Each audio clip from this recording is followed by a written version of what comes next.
Commander Zethkar stared at his screen and let out a tired sigh. Another boring report to file about the third planet in the Sol system. The blue and green world spun slowly on his monitor, showing the same primitive cities and crude metal ships it had displayed for decades. He typed the same words he always did.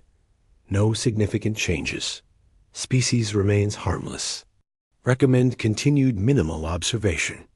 The Vorthan commander had been watching Earth for 5 years now. It was the most boring assignment in the Galactic Confederation fleet. The humans down there still used chemical rockets to barely reach their own moon.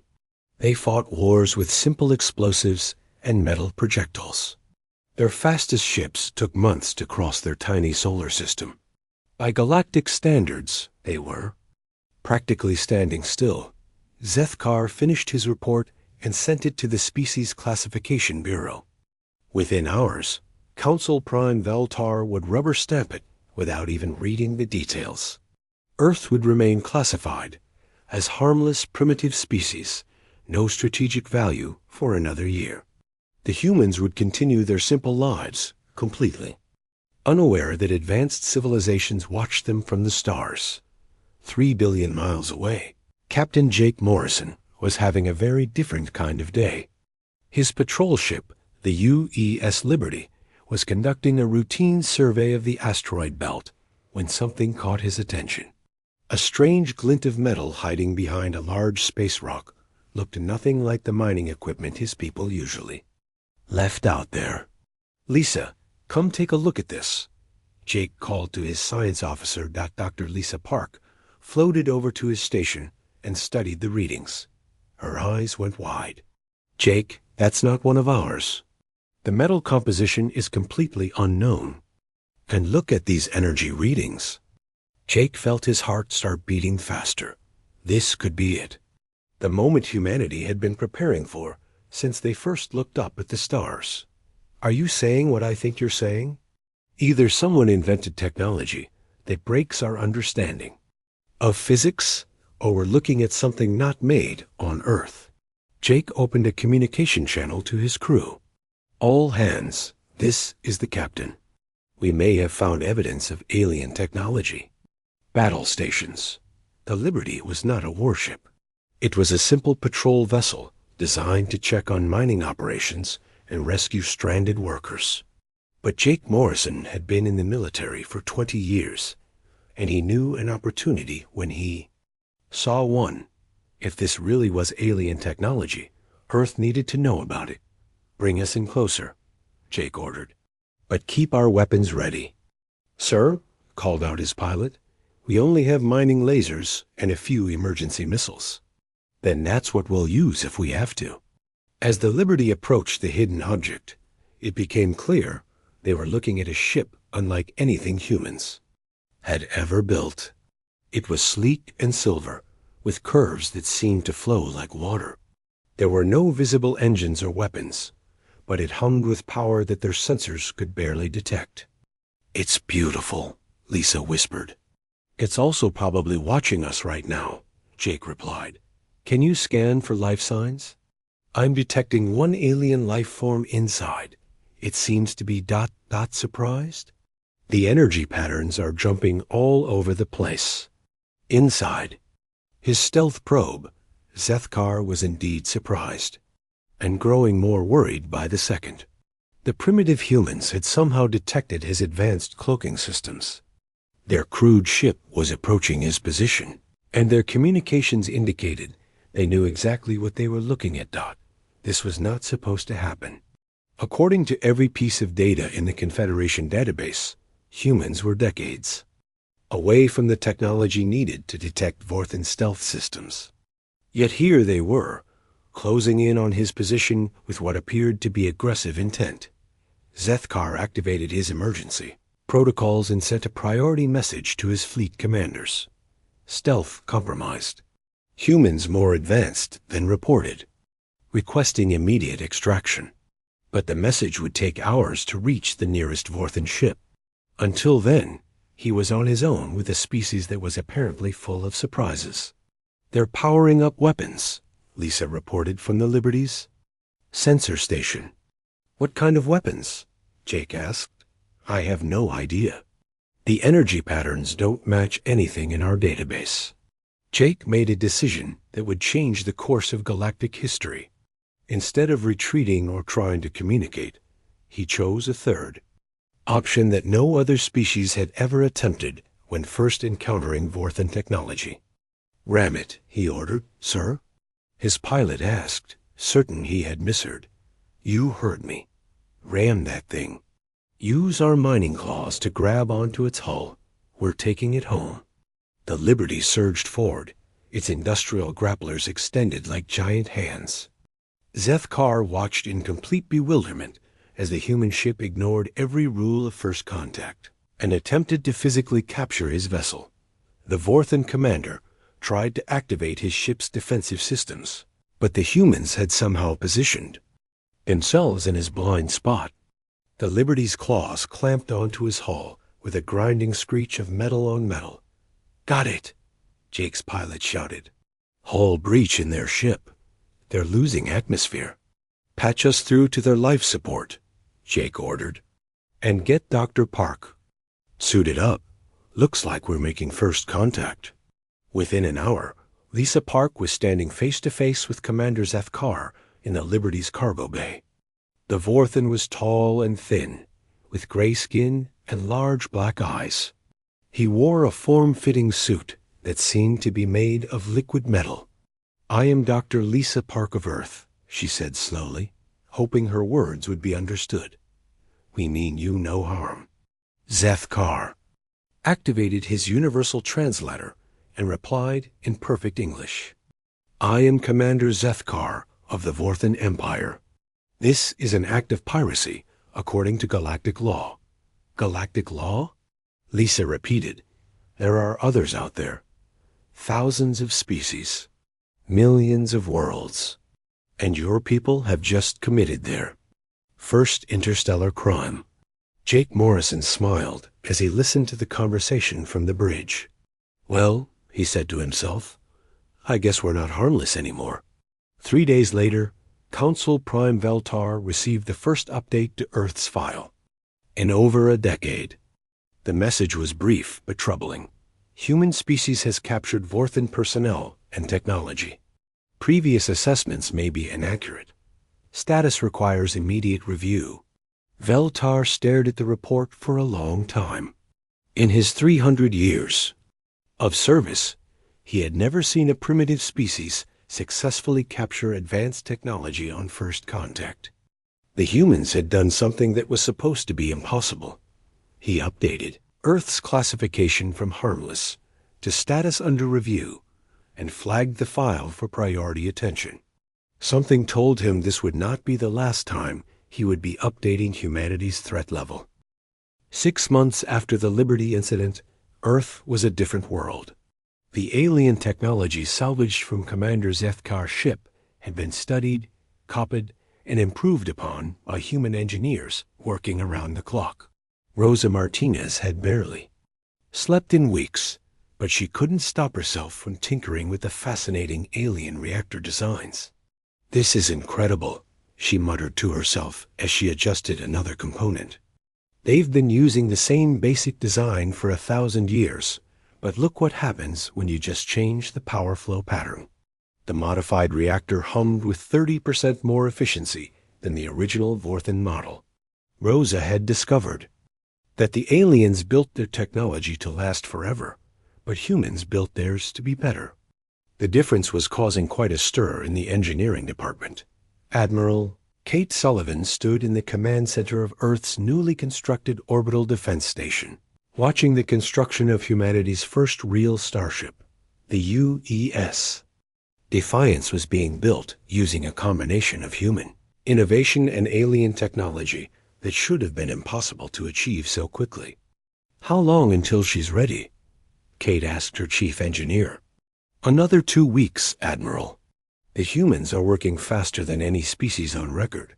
The aliens we captured keep saying this level of technological adaptation is unprecedented. Kate nodded grimly. They would need that ship soon. Intelligence reports suggested the Vorthan Empire was not happy about losing one of their commanders, and a large fleet was heading toward Earth. Meanwhile, Captain Ben Torres was preparing for humanity's first official diplomatic mission. His ship, the UES Horizon, was loaded with gifts, cultural artifacts, and enough firepower to level a small city. The contradictory nature of the mission was not lost on him. Are we diplomats or conquerors? His second-in-command asked as they reviewed their orders. We're humans, Ben replied. That apparently means we're whatever the situation requires us to be. The destination was the neutral world of Illyria, where several alien species had agreed to meet with Earth's representatives. The Illyrian people were known throughout the galaxy for their peaceful nature and skill at resolving conflicts. They had volunteered to host the meeting, hoping to prevent a war between humanity and the Vorthan Empire. Ambassador Findal waited nervously at the Illyrian spaceport as the human ship approached. The readings from their vessel were deeply troubling.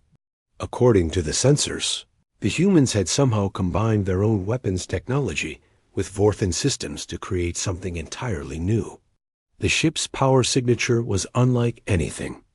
In the galactic database, when the UES Horizon landed, Findal was surprised by how normal the humans looked. They were bipedal, like many species, with skin in various shades of brown and hair that came in different colors. Captain Torres stepped forward and offered what appeared to be a peaceful greeting. Ambassador Findal, I presume? I'm Captain Ben Torres of Earth. We're honored to meet you. The honor is mine, Captain. Though I must ask, is it customary for your people to bring such heavily armed vessels to diplomatic meetings? Ben smiled, and Findal noticed that human facial expressions were remarkably similar to those of several other species. Ambassador, we've learned that the galaxy can be a dangerous place. We prefer to be prepared for any situation. The formal meeting began an hour later in the Illyrian Council Chamber. Representatives from 12 different species sat around a circular table, with the humans taking their place among civilizations that had existed for millennia. War leader Krexmal of the Vorthan Empire glared at the human delegation with barely contained fury. These primitives have committed an act of war, Krexmal declared. They captured one of our commanders and stole classified technology. The Vorthan Empire demands immediate reparations and the return of all stolen materials. Captain Torres stood slowly, his hands clasped behind his back. War leader Krexmal, with respect, your commander was conducting illegal surveillance in our sovereign space. According to the galactic laws that Ambassador Findal has graciously shared with us, we were within our rights to defend our territory. You had no knowledge of galactic law at the time of the incident, Krexmal snapped. Ignorance of the law is no excuse, as I'm sure you would agree. However, Earth is willing to discuss reasonable compensation for any inconvenience caused. Rosa Martinez, who had been invited to the meeting as a technical advisor, leaned forward. We'd also like to discuss some improvements we've made to your technology. Your reactor designs are quite elegant, but we found ways to make them more efficient. The alien representatives exchanged glances.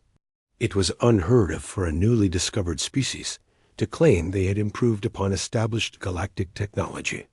Impossible, scoffed a representative from the Nexari Collective. Our technology has been refined over thousands of years. Rosa smiled and activated a holographic display. This is a standard Vorthan power core, and this is our modified version.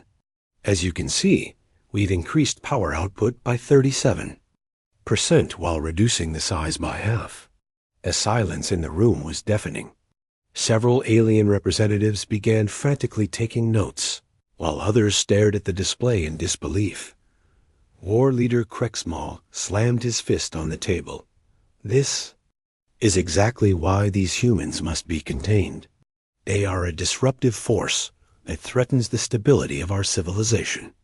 What my colleague means said Ambassador Feindal diplomatically, is that such rapid technological advancement is unprecedented and perhaps deserves careful study. Captain Torres nodded. Earth is happy to share our innovations with peaceful neighbors. We believe that cooperation benefits everyone. And if we refuse? Krexmal asked. Ben's expression remained friendly, but his words carried a subtle warning. Then you refuse. Earth respects the sovereign decisions of all species. The meeting continued for several hours, with the humans demonstrating a remarkable ability to be simultaneously diplomatic and intimidating. They offered friendship and cooperation while making it clear they would not be pushed around. As the session ended, War Leader Krexmal approached Captain Torres privately. Your species is making a mistake, human. The galaxy has an order that has existed for millennia. You cannot simply ignore that order. We're not ignoring it, Ben replied calmly. We're just not automatically accepting it. There's a difference. Krexmal left the meeting convinced that humanity posed a fundamental threat to Vorthan authority. Within days, he had authorization to launch a demonstration attack on human mining operations in the asteroid belt. The goal was to show Earth that resistance was futile and convince them to submit to Vorthan authority. The attack began at dawn Earth time. 3 Vorthan warships emerged from hyperspace and targeted the mining station New Prosperity, expecting the terrified humans to surrender immediately. Instead, they received a response that would be studied in military academies for decades to come. Vorthan vessels, this is Mining Supervisor Carl Johnson. You are interfering with lawful commercial operations. Leave immediately or face the consequences. War Leader. Krexmal personally responded to the transmission. Surrender now, and your deaths will be quick. Carl Johnson's reply would become legendary. Sir, you've just threatened American citizens engaged in honest work. That was a mistake.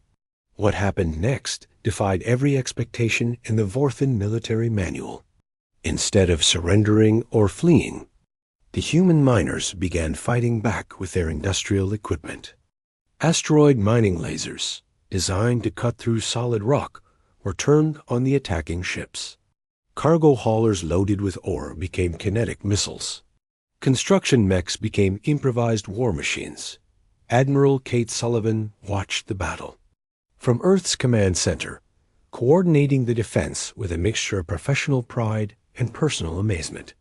The miners were holding their own against military vessels, using nothing but determination and creativity. Admiral, her communications. Officer reported, the miners are requesting permission to use the big laser. Kate raised an eyebrow. The big laser? The asteroid cracker, ma'am. They want to use it on the Vorthan flagship. Kate paused for a moment, considering the implications. The asteroid cracker was designed to split large asteroids into manageable pieces. It had never been tested on a military target. Permission granted, she said. Tell them to make it count. The massive mining laser fired once, sending a beam of concentrated energy across space. The Vorthan flagship shields held for exactly 3 seconds before collapsing completely. A ship didn't explode dramatically like in the movies. It simply came apart, its hull split cleanly in half. The 2 remaining Vorthan ships retreated immediately, carrying news of the impossible back to their commanders. A group of civilian miners had destroyed a military vessel using industrial equipment. It was a feat that challenged every assumption about human capabilities. War Leader Krexmal found himself explaining to his superiors how a demonstration attack had become a humiliating defeat. The humans had not responded with fear or submission. They had responded with innovation and defiance. Council Prime. Veltar received the updated intelligence report with growing unease. Earth's classification was changed again, this time to caution advised, unpredictable responses. But even as he typed the new designation, Veltar suspected it would not be the last change to humanity's file. On Earth, Admiral Sullivan had Dr. Alex Chun had always been fascinated by the impossible. As a theoretical physicist, he spent his days thinking about problems that most people couldn't even understand. But the alien technology, captured from the Vorthen probe, had given him a new obsession: faster-than-light communication. The math should work, he muttered to himself, adjusting the quantum array for the 1,000th time. If I can entangle particles across galactic distances, then theoretically, ... The device hung to life, and suddenly Alex was receiving a message from a human outpost 300 light-years away. The message had arrived instantly, not after 300 years of travel time. He had just broken one of the fundamental rules of physics. "Holy shit," Alex whispered, then quickly sent a message to Earth Command. "We need to talk, immediately." Within hours, Alex's breakthrough had been classified at the highest levels and rushed into production. If humans could communicate instantly across the galaxy, they would have an advantage that no other species possessed. The implications were staggering. Meanwhile, Captain Nina Brooks was having her own breakthrough, though hers was considerably less legal. The former smuggler had taken her ship, the Lucky Strike, to the edge of Confederation space, where she had established humanity's first black market trading post. "What you're offering is impossible," said her latest customer, a reptilian alien named Sektar, who represented a group of rebels fighting against the Nexara Collective. Nina smiled and activated the demonstration unit. "This is a standard Nexari plasma rifle, and this is the same rifle with human modifications. Watch." The modified weapon fired a beam that was twice as powerful and half as energy-consuming as the original. Sektar's eyes widened with excitement. "How much?" he asked immediately. "Information," Nina replied.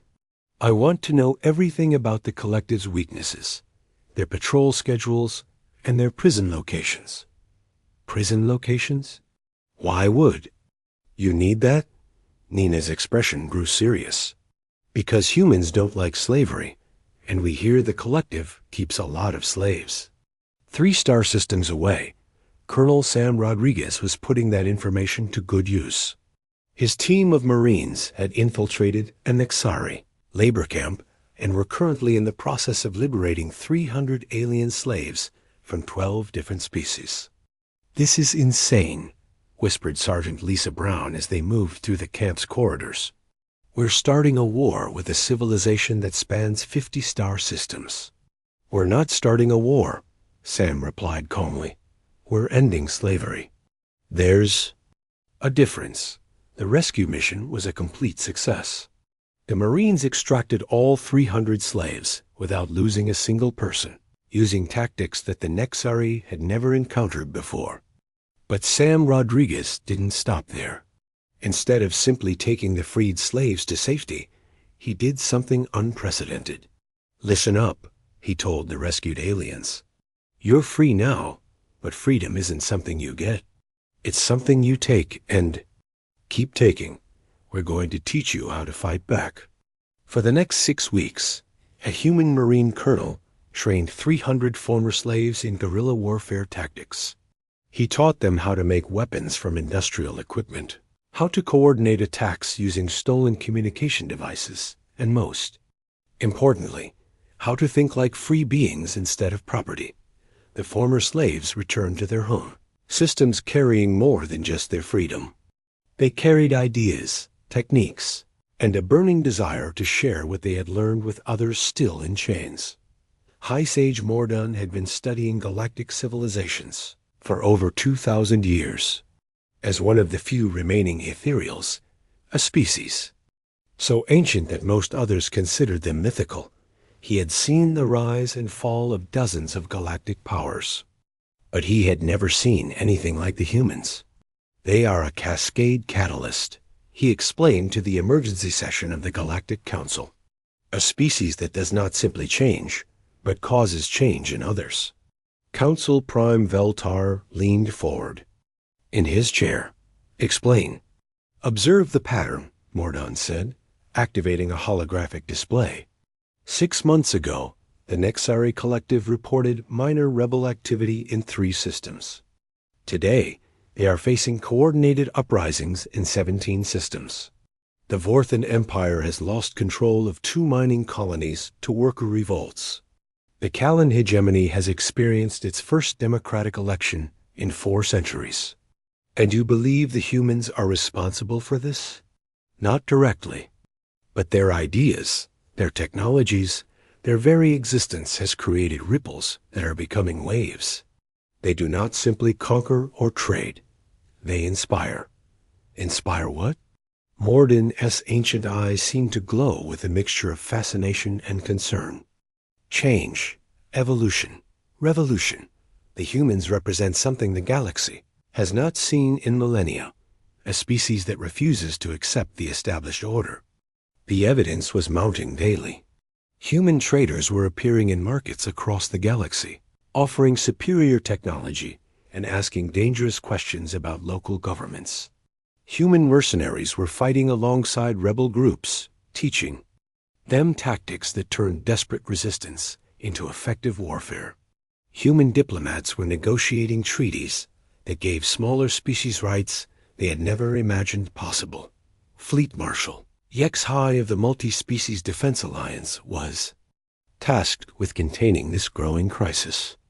He had assembled a coalition of 12 major powers, all united by their fear of human influence. The solution is simple, he announced to his war council. We eliminate the source. Earth must be destroyed before their contamination spreads further. But even as he spoke, HFY knew the solution was not simple at all. Human influence had already spread beyond Earth.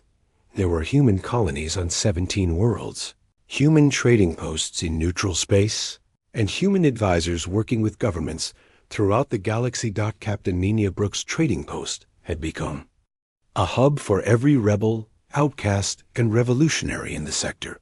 The Lucky Strike Station was now a small city, with docking bays for hundreds of ships and markets that operated around the clock. This is bigger than I expected, Nina admitted. To her partner, a former Callan slave named Zoreth, who had become her business manager. The humans call it the American dream, Zoreth replied in his heavily accented English. The idea that anyone can build something better. Is that what we're doing? We're proving that the old ways are not the only ways. That is the most dangerous idea in the galaxy. Nina nodded, watching ships from dozens of species dock at her station. Each one carried cargo, but more importantly, they carried stories. Stories of humans who had helped them, ideas that had changed them, and hope for a better future. Dr. Alex Chun's quantum communication network was now operational across 200 star systems. The instant communication allowed human communities to coordinate their activities in ways that traditional galactic powers found impossible to counter. They're sharing information faster than we can classify it, complained Intelligence Director Kexmore to the Galactic Council. Our traditional advantage of controlling information flow has been completely neutralized. What kind of information? Asked Veltar. Everything.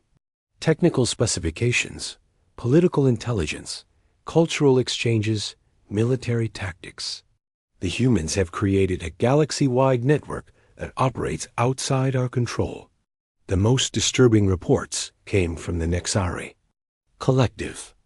Node 7, an individual unit of the hive mind, had been exposed to human ideas during a diplomatic meeting.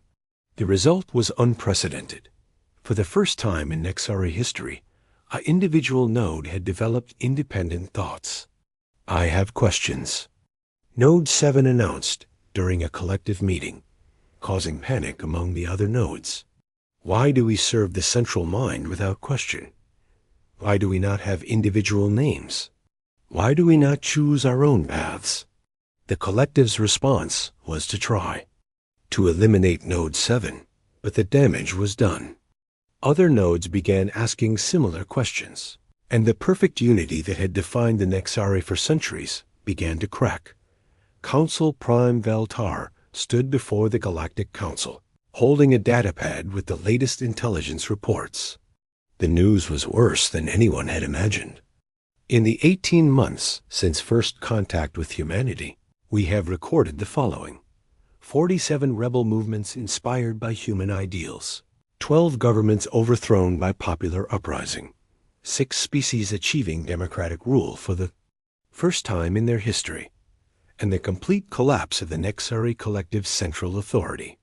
The council chamber was silent as the implications sank in. The humans have not conquered a single world by force, Veltar continued. They have not demanded tribute or submission. They have simply existed, and their existence has challenged every assumption about how galactic civilization should function. What do you recommend?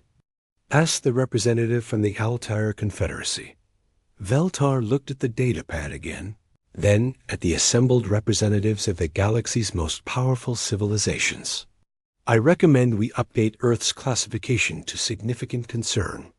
Active monitoring required, and prepare for the possibility that the galaxy as we know it is coming to an end. In the depths of space, the U's Defiance completed its final systems check and prepared for its maiden voyage. Admiral Kate Sullivan stood on the bridge, looking out at the stars that no longer seemed quite so vast or forbidding. Where to, Admiral? Asked her captain. Kate smiled. Everywhere, Captain. It's time to show the galaxy what humans can really do. The butterfly effect was in motion, and their W, the largest fleet in galactic history, assembled at the edge of the Sol system. 2,000 ships from 15 different species, all united by a single purpose: contain humanity before their influence destroyed everything the galaxy had built. Over millions of years, Supreme Chancellor Vextara stood on the bridge of the massive dreadnought Eternal Order, watching Earth grow larger on the viewing screen.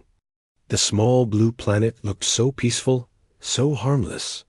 It was hard to believe that something so insignificant had caused such chaos. Open the channel to Earth, she commanded. General Paul Mitchell received the transmission in Earth's orbital command center.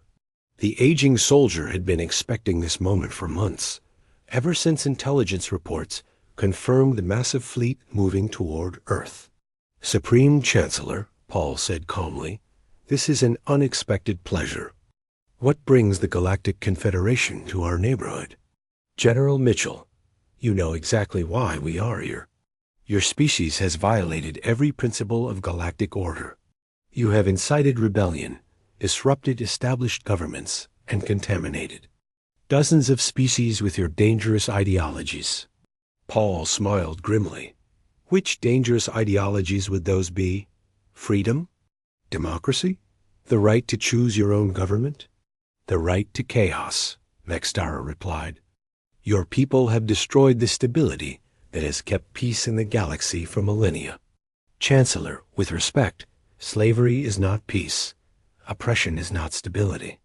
And we won't apologize for showing other species that there's a better way. To love. Dr. Emma Foster watched the exchange from her position in the communications center. As Earth's leading xenopsychologist, she had been studying the psychological effects of human contact on alien species. Her research had revealed something that terrified the galactic establishment. Humans were psychologically contagious. It's not just about technology or politics, she had explained to the Earth Council. Human contact fundamentally changes how other species think about themselves and their place in the universe. We make them question assumptions they've held for thousands of years. The evidence was overwhelming. Species that had been content with hierarchical societies for millennia were suddenly demanding democratic representation. Collective-minded species were developing individual personalities. Even the most rigid civilizations were showing signs of flexibility and innovation. Captain Rick Barnes stood on the bridge of the UES Defiance, humanity's first true battleship. The vessel was a masterpiece of human engineering combined with salvaged alien technology, creating something that should not have been possible for such a young species. Captain, his tactical officer reported, were detecting massive fleet formations throughout the system. "They've got us surrounded." Rick nodded calmly. "How many ships?" 2,000, sir. All classes from destroyers to dreadnoughts." "And how many ships do we have?" 47, sir. Rick Barnes had fought in 3 wars and dozens of smaller conflicts. He knew the odds, and he knew they were impossible. But he also knew something about humans that the aliens had not yet learned. Humans did their best work when the odds were impossible.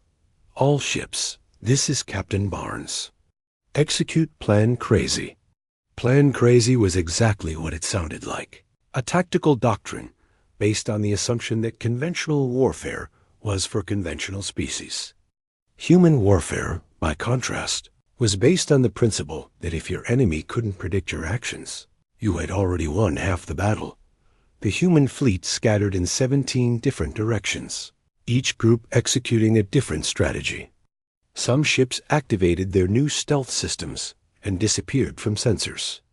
Others began broadcasting false signals to confuse enemy targeting systems. A few ships actually accelerated directly toward the much larger alien fleet, as if planning to ram the massive dreadnoughts. Supreme Chancellor Vextara watched in bewilderment as the human fleet executed maneuvers that violated every principle of space combat. "What are they doing?" she demanded. "Unknown, Chancellor." Their movements appeared to be completely random. But the movements were not random. They were chaotic, which was something entirely different. Chaos theory had been a human specialty for centuries, and Rick Barnes had studied it extensively. He knew exactly how to use unpredictability as a weapon. The first phase of the battle lasted exactly 17 minutes. When it ended, the Confederation fleet had lost 38 ships and had not destroyed a single human vessel. The humans had used everything from kinetic projectiles made of compressed garbage to electronic warfare programs that turned enemy computers into modern art displays. "This is impossible," Vextara whispered. Meanwhile, deep in the Nexari home system, Node 7 was experiencing something unprecedented in the collective consciousness of her species. For the first time in her existence, she was thinking thoughts that belonged to her alone. "I choose to be called 7, she announced to the other nodes around her. "It is my name, not my designation." The other nodes recoiled in horror. Individual names were a human concept, a sign of the dangerous contamination that was spreading through their collective. "You must be purged," declared Node Prime. "Your individual thoughts threaten the unity of all." "Then I reject unity," 7 replied, and with those words, she severed her connection to the collective mind. The effect was immediate and catastrophic. Other nodes throughout the network began questioning their own connections. Why should they surrender their individual thoughts to the collective? What gave Node Prime the right to control their minds? Within hours, the Nexari collective was fragmenting, as individual nodes chose to become individual beings. The oldest and most stable group mind in the galaxy was coming apart because one node had learned to think like a human. General Paul Mitchell watched the space battle with professional interest, but his attention was focused on the larger strategic picture. The Confederation fleet might destroy Earth's military forces, but they could not destroy the ideas that humans had already spread throughout the galaxy. "Sir," his aide reported, "we're receiving messages from 47 different star systems. Human communities and allied species are declaring independence from the Confederation." Paul nodded grimly. "How many ships do our allies have?" "Approximately 1,500 vessels, sir. Not all of them are military, but they're coordinating their actions using Dr. Chun's quantum communication network. And they're all willing." "To fight?" "More than willing, sir. They're eager. Apparently, humans aren't the only species that doesn't like being told what to do by distant bureaucrats."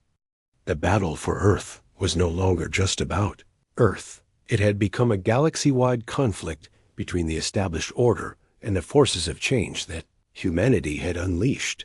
Captain Rick Barnes received an update from his intelligence officer. That changed everything.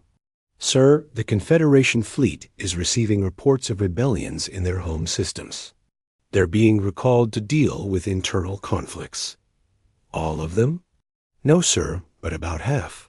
The rest are still committed to destroying Earth. Rick smiled coldly. Then we'll have to deal with 1,000 ships instead of 2,000. I like those odds better. What happened next would be studied in military academies for generations.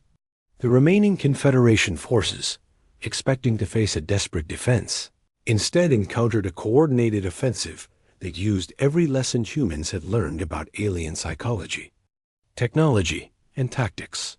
Human ships appeared in impossible locations, striking at supply lines and communication networks. Human-trained rebels attacked Confederation bases throughout the galaxy. Human-inspired independence movements declared neutrality or actively sided with Earth. Dr. Emma Foster documented the psychological warfare campaign that accompanied the military action. Humans broadcasted messages throughout the galaxy, not threatening violence, but asking simple questions. Why do you accept rulers you never chose? Why do you follow laws you never agreed to? Why do you surrender your freedom for someone else's? Idea of order? These questions spread like a virus through alien communication networks, creating doubt and rebellion faster than any military force could suppress. Supreme Chancellor Vex Tara found herself fighting a war on dozens of fronts simultaneously. Every victory against human forces was offset by 3 new rebellions in other systems. Every alien world that remained loyal to the Confederation was balanced by 2 that declared independence. We're losing, she admitted to her council during an emergency session. Not because we lack military strength, but because we're fighting an idea. And ideas are much harder to kill than ships. What do you recommend? Asked her military advisor. Vextara looked at the strategic display showing rebellion markers spreading across the galaxy like a disease. We negotiate. Before there's nothing left to govern. The ceasefire came after 6 months of fighting that had torn the galaxy apart. Not because either side was defeated, but because the very concept of sides had become meaningless. The Confederation was fragmenting into dozens of independent regions. While humanity found itself leading an alliance they had never intended to create. Node 7, now calling herself simply 7, stood before the remnants of the Nexari collective.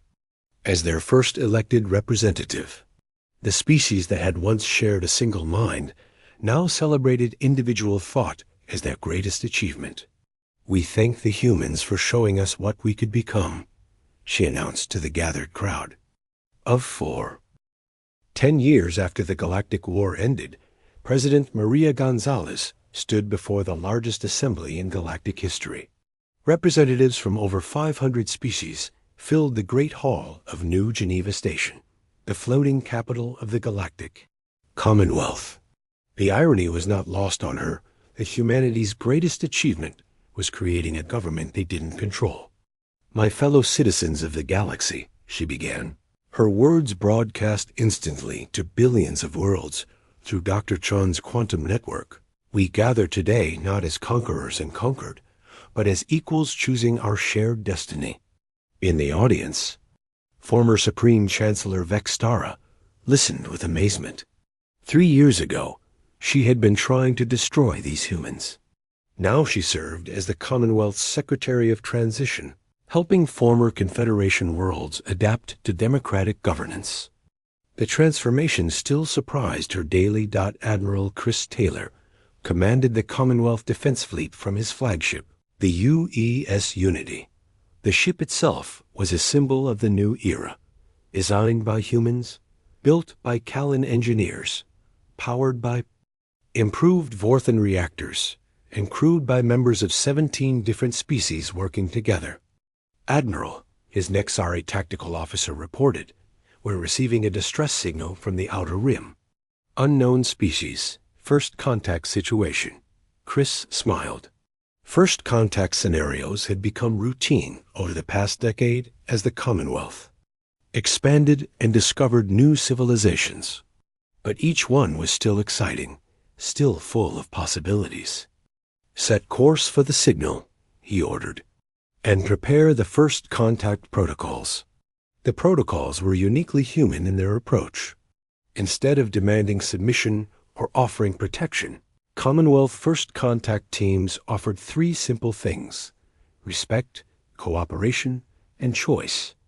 Species could join the Commonwealth, remain independent allies, or be left alone entirely.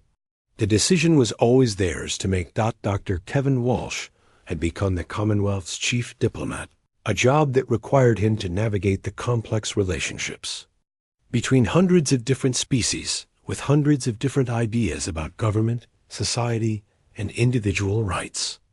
It was exhausting work, but it was also the most rewarding job in the galaxy. The hegemony worlds are still resisting democratic reforms, his aide reported during their daily briefing. How many worlds? 47, sir. They insist that their hereditary monarchy is the natural order for their species. Kevin nodded thoughtfully. This was the ongoing challenge of the Commonwealth. How do you promote freedom and democracy without becoming the very thing you fought against? How do you respect diversity while maintaining unity? Set up a meeting with their representatives, he decided. We'll find a compromise. Maybe a constitutional monarchy with expanded individual rights. The beauty of the Commonwealth system was its flexibility. Unlike the rigid hierarchy of the old Confederation, the new government could adapt to the needs of different species while maintaining core principles of freedom and self-determination. Meanwhile, Captain Nina Brooks had traded her life as a smuggler for something even more challenging. She was now the Commonwealth's Director of Economic Development. Her job was to help developing species build sustainable economies without exploiting them, the way the Confederation had done for millennia. The Zephyrians want to trade their entire output of rare minerals for human technology, her economic advisor reported. That's a terrible deal for them, Nina replied immediately. Set up a development program instead. Teach them to build their own technology. Help them develop diverse industries. We want partners, not dependents. This philosophy had become central to Commonwealth policy. Instead of creating new forms of dependence, humans worked to make other species self-sufficient and strong. It was economically inefficient in the short term, but it created genuine allies rather than resentful subjects. 7. The former node. 7 of the Nexari Collective now served as the Commonwealth's Secretary of Individual Rights. Her job was to help species that had never experienced individual freedom learn how to balance personal liberty with social responsibility. The Hiveborn are struggling with the concept of personal property, she reported to the cabinet meeting. They don't understand why individuals should own things instead of sharing everything. What do you recommend? President Gonzalez asked. Patience, 7 replied. Freedom is not something you can teach quickly. It must be learned through experience, and experience takes time. 7's own transformation from collective consciousness to individual being had taken years. She understood better than anyone that changing fundamental worldviews was a gradual process that couldn't be rushed. That the mysterious entity known as the Wanderer had been observing galactic civilizations for millions of years. As an ancient AI created by a species long extinct, it had seen the rise and fall of countless empires, republics, and confederations, but it had never seen anything like the Commonwealth. Fascinating, the Wanderer murmured to itself as it studied the data streams flowing through the quantum network, a government that actively works to make itself unnecessary. The Wanderer had been studying human behavior since first contact, trying to understand what made them different from every other species it had observed. The answer, it had concluded, was paradox. Humans were simultaneously competitive and cooperative, individualistic and collective, logical and emotional. They contained contradictions that should have made them weak, but somehow made them stronger. They are chaos incarnate, the Wanderer noted in its private files. And chaos, properly directed, is the engine of evolution. Admiral Taylor's fleet arrived at the source of the distress signal to find a primitive species under attack by slavers from one of the few remaining criminal organizations that refuse to recognize Commonwealth authority. "Rescue the civilians first," Chris ordered. "Then deal with the slavers." The operation was swift and efficient. Commonwealth ships disabled the slaver vessels while rescue teams evacuated the threatened population. But what happened next was what made the Commonwealth different from every previous galactic power. "We're not here to conquer or control you," Chris explained to the grateful aliens through his translator. "We're here to offer you choices.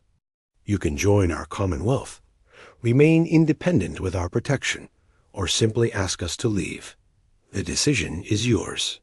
The alien leader, insectoid creature with 4 arms and compound eyes, studied the human admiral with obvious confusion.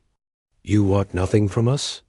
We want you to be free to make your own decisions about your future," Chris replied. "That's all." It was an answer that still surprised many species, even after a decade of Commonwealth expansion. The idea of a powerful government that didn't demand tribute or submission was revolutionary. Dr. Kevin Walsh found himself mediating a dispute between the Altarian Republic and the Saurian Empire over mining rights in a disputed system. Both species were Commonwealth members, but they had very different ideas about property rights and resource sharing. In Altarian culture, all resources belong to the community, explained the Altarian representative. In Saurian tradition, whoever claims a resource first owns it forever, countered the Saurian delegate. Kevin smiled. This was exactly the kind of problem the Commonwealth was designed to solve. What if we establish a joint mining operation? Altarian community management combined with Saurian extraction expertise. Profits shared equally between both systems. It took 6 hours of negotiation, but eventually both sides agreed to the compromise. A Commonwealth worked because it forced different cultures to find common ground rather than imposing a single solution. President Gonzalez received a report that would have been unthinkable just a decade earlier. Crime rates across the galaxy had dropped to historic lows, not because of increased enforcement, but because fewer beings felt desperate enough to turn to crime. Democratic governments were more responsive to their citizens' needs, and the Commonwealth's economic programs had virtually eliminated the poverty that drove most criminal activity.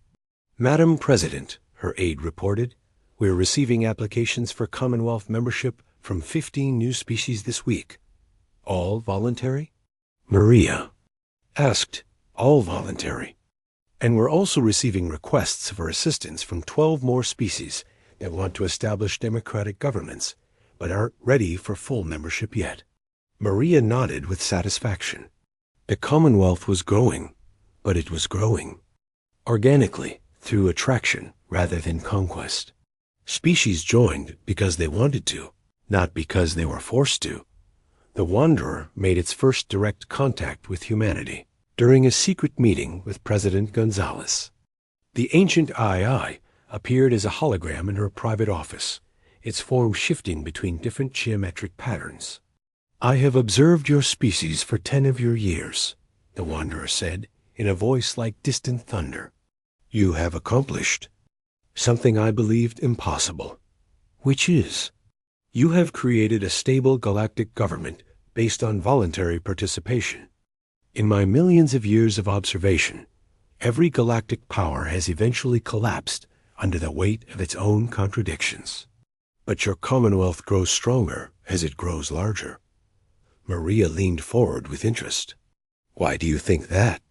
"Is because you have embraced paradox instead of rejecting it. You are strong because you admit weakness. You are unified because you celebrate diversity. You are stable because you constantly chaw."